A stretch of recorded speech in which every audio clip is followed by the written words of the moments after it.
Sebelum menonton, jangan lupa like, subscribe, dan tekan tombol lonceng. Selamat menyaksikan. Desa Wisata Matano ditetapkan sebagai salah satu top 50 Anugerah Desa Wisata Indonesia 2022 oleh Kemenparekraf. Penetapan ini tidak terlepas dari pesona alam Desa Matano yang eksotis dan memiliki sejarah ratusan ribu tahun. Desa Matano terletak di Kecamatan Nuha, Luwu Timur, Sulawesi Selatan, dengan waktu tempuh sekitar 60 menit perjalanan darat dari ibu kota Kabupaten Luwu Timur, ditambah 60 menit perjalanan air menyeberangi Danau Matano dengan menggunakan perahu. Desa yang terdiri dari 4 dusun yakni Matano, Landangi, Kayu Tanduk, dan Bone Putih, dipenuhi oleh sekitar 1.517 jiwa dan sangat potensial untuk dikembangkan menjadi penunjang sektor pariwisata di Kabupaten Luwu Timur. Desa Matano memiliki bentang alam yang khas, keunikan budaya, dan peninggalan arkeologi sebagai wilayah yang telah menciptakan peradaban pandai besi sejak ratusan ribu tahun yang lalu. Bahkan menurut para arkeolog, situs Danau Matano dan daerah di sekitarnya merupakan pusat pandai besi tertua di Indonesia. Danau ini tidak hanya menjadi tempat yang menyimpan kisah sejarah peradaban masyarakat Sulawesi, khususnya Luwu Timur. Namun Danau Matano juga menawarkan pemandangan yang eksotis dengan air yang jernih dan pegunungan hijau di sekitarnya. Danau ini diperkirakan terbentuk akibat pergerakan patahan bumi pada 1-4 juta tahun yang lalu dan memiliki kedalaman sekitar 600 meter.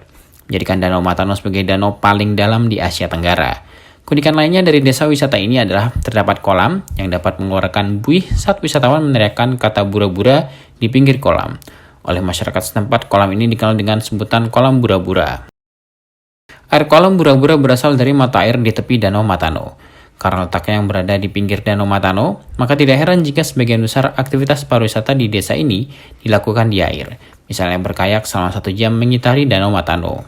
Pengunjung nantinya dapat memilih tempat untuk berkayak, seperti di depan homestay Rumah Putih, Dermaga Morina Matano, atau di depan Laawa River Park atau di situs Pulau Ampat. Harga yang ditawarkan juga sangat terjangkau, cukup membayar Rp50.000 pengunjung sudah bisa berkayak lengkap dengan fasilitasnya, berupa kayak, helm, dan pelampung. Tidak jauh dari situ terdapat Sungai Laawa atau Kali Dingin yang menyediakan alur sungai yang berbatu di hulu dan semakin tenang di hilir. Hilir Sungai Laawa sendiri adalah Danau Matano. Di sini pengunjung bisa melakukan body rafting selama 2 jam dengan biaya sewa Rp50.000. Fasilitas yang diberikan berupa 6 unit bank, jaket pelampung, serta helm. Selain body rafting, pengunjung juga bisa berkano di Laawa. Biayanya pun sama, yakni hanya Rp50.000. Dengan durasi 1 jam, wisatawan sudah bisa mendapat perahu kayu, jaket pelampung, dan helm pengaman untuk menjelajah di tepi Danau Matano. Jika hanya ingin menggunakan kano untuk kepentingan foto, bisa membawanya ke Sungai Laawa. Sementara itu, jika datang ke Pulau Ampat, wisatawan bisa melihat kembali sejarah peradaban pandai besi tertua di Indonesia. Pulau Ampat merupakan situs peninggalan peradaban kampung pandai besi Matano. Tidak heran jika nama Pulau Sulawesi memiliki arti pulau besi, karena di pulau ini sudah sejak lama dikenal sebagai penghasil produksi besi berkualitas. Bahkan pada naskah Negara Kertagama disebutkan Kabupaten Luwu merupakan penghasil besi berkualitas tinggi yang diekspor ke Jawa. Penelitian yang dilakukan oleh Pusat Penelitian Arkeologi Nasional dari 2016 hingga sekarang mengonfirmasi bahwa terdapat bukti sumber utama dari pamor Luwu adalah biji peleburan di sekitar Danau Matano. Jika menyelam di daerah situs Pulau Ampat pada kedalaman 4-16 meter, wisatawan dapat menemukan sisa-sisa benda peninggalan masa lalu dari kampung pandai besi yang tenggelam akibat gempa bumi, seperti berbagai artefak kerajinan besi, tembikar, dan peralatan rumah tangga.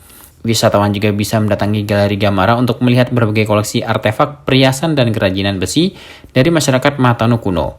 Namun jika ingin melihat dan belajar langsung cara menempa besi, Desa Matano juga memiliki tradisi molabu atau proses penempaan besi yang sudah dijalankan sejak abad ke-10 Masehi.